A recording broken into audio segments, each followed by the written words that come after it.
Assalamualaikum warahmatullahi wabarakatuh. Pada mata kuliah Bahasa Indonesia, khususnya teknik penulisan karya ilmiah, pada pertemuan kedua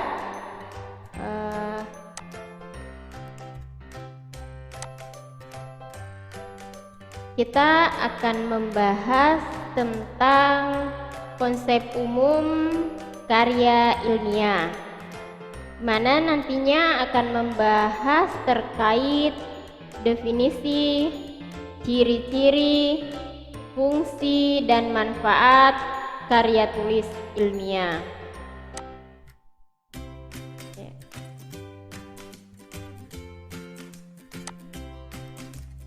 Karya tulis ilmiah adalah tulisan seorang ilmuwan atau akademisi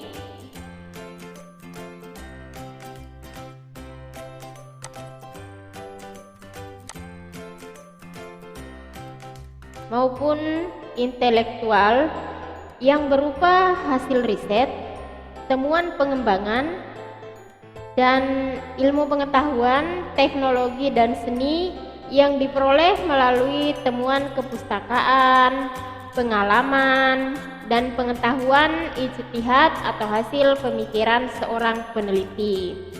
Kemudian bisa juga berupa karangan ilmu pengetahuan yang menyajikan fakta yang ditulis secara metodologis oleh penulis dengan baik dan benar.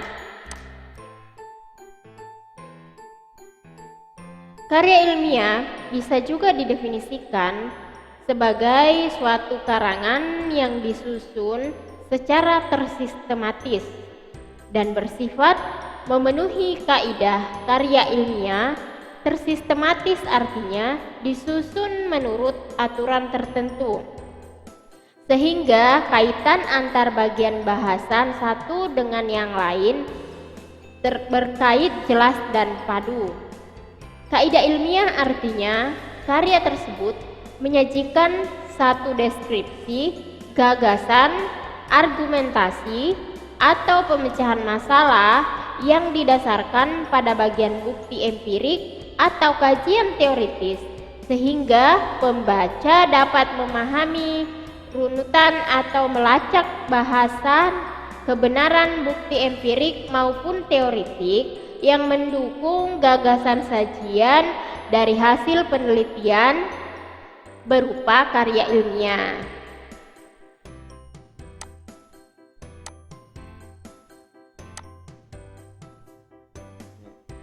Apa sih ciri-ciri daripada karya ilmiah itu?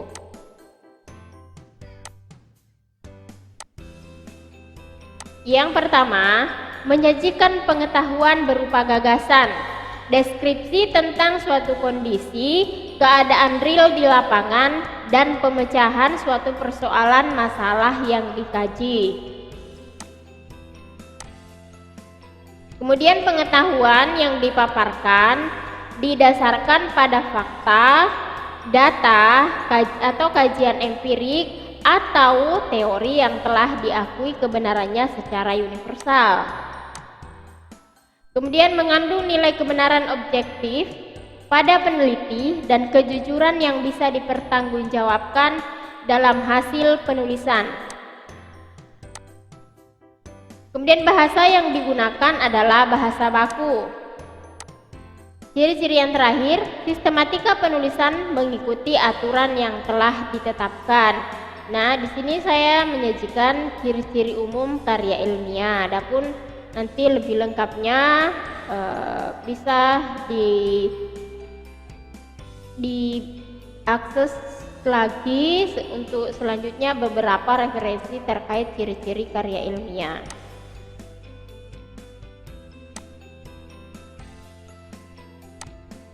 Kemudian fungsinya.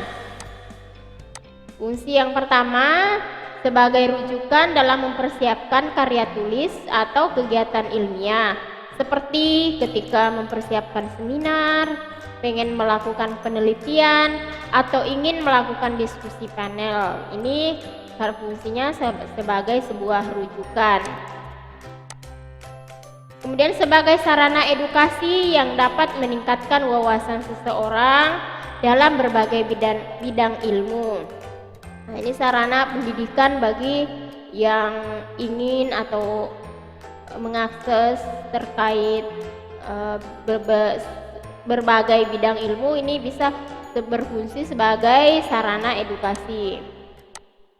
Kemudian bisa juga sebagai sarana diseminasi pengetahuan atau penyebarluasan perkembangan bidang ilmu kepada masyarakat atau kelompok tertentu.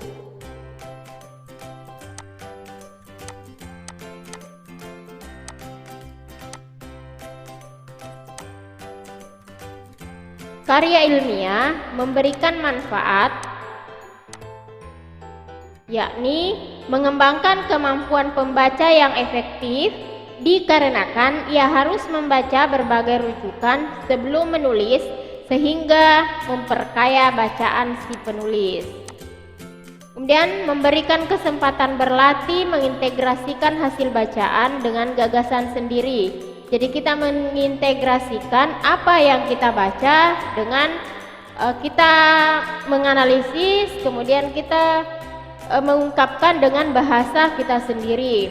Kemudian mengembangkan menjadi pemikiran yang lebih matang serta memformulasikan menjadi satu kesatuan yang utuh. Jadi berbagai referensi kita baca, kemudian kita analisis, kemudian kita rumuskan dengan menggunakan bahasa kita sendiri. Mengakrabkan penulis dengan kegiatan perpustakaan seperti menggunakan katalog dalam mencari buku yang diperlukan si penulis. Memberi keterampilan koordinasi dalam penyajian fakta, data secara tersistematis sesuai dengan tata aturan. Memberikan kepuasan intelektual, yaitu satu kepuasan yang berkaitan dengan kemampuan untuk menyajikan satu hasanah pengetahuan yang diserap. Kemudian menyumbang cakrawala ilmu pengetahuan kepada masyarakat bagi yang memanfaatkan karya ilmiah. Kemudian yang terakhir adalah jenis-jenis karya ilmiah. Nah, di sini ada beberapa yang saya berikan contoh: artikel, makalah, kertas kerja, paper, skripsi, tesis, disertasi, kemudian artikel ilmiah populer. Artikel ini, yang pertama, artikel itu biasanya memiliki aturan tertentu. Kalau artikel yang dimuat dalam jurnal, maka artikel secara umum dimulai dari judul, kemudian nama penulis, kemudian email penulis atau asal instansi penulis, kemudian ada pendahuluannya, ada latar belakang, setelah itu ada menganalisis data, menyajikan data, kemudian menarik kesimpulan. Kemudian yang terakhir adalah biasanya daftar pustaka. Selain itu ada juga bagian artikel setelah nama, abstrak, dan kata kunci. Kemudian makalah, kalau makalah ini biasanya paling populer ya untuk mendapatkan tugas. Kalau misalnya sebagai mahasiswa biasanya rata-rata mendapatkan tugas makalah. Secara umumnya ini terdiri dari 3 bab, misalnya pendahuluan, isi, penutup. Tapi hal tersebut biasanya tergantung dari masing-masing dosen yang bersangkutan. Kertas kerja, biasanya kertas kerja ini adalah kajian ilmiah yang biasanya disajikan pada forum-forum ilmiah. Kemudian paper juga ini biasanya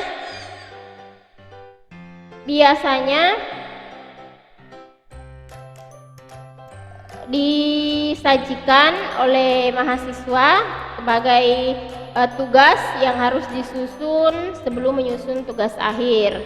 Kemudian skripsi Ini karya tulis ilmiah yang disusun oleh mahasiswa sarjana atau jenjang S1. Kalau tesis berarti karya ilmiah yang disusun oleh mahasiswa pasca sarjana atau S2, di mana kajiannya lebih mendalam daripada skripsi. Kemudian disertasi, ini adalah karya ilmiah yang disusun oleh mahasiswa doktoral atau S3. Kajiannya lebih spesifik dan lebih mendalam daripada disertasi. Kemudian artikel ilmiah populer, apa bedanya dengan artikel yang pertama tadi? Kalau artikel ilmiah populer ini tidak terikat bahwa harus ada abstrak, harus ada dilengkapi dengan pendahuluan, latar belakang dan lain sebagainya, tetapi bahasanya lebih populer dan dimuatnya pun biasanya pada majalah atau surat kabar. Kalau memang benar-benar artikel, biasanya artikel itu dimuat pada jurnal. Kalau artikel ilmiah populer dimuatnya biasanya pada majalah atau surat kabar. Baik, sekian dulu untuk pertemuan kedua, yakni tentang konsep umum karya tulis ilmiah. Saya akhiri dengan ucapan Assalamualaikum warahmatullahi wabarakatuh.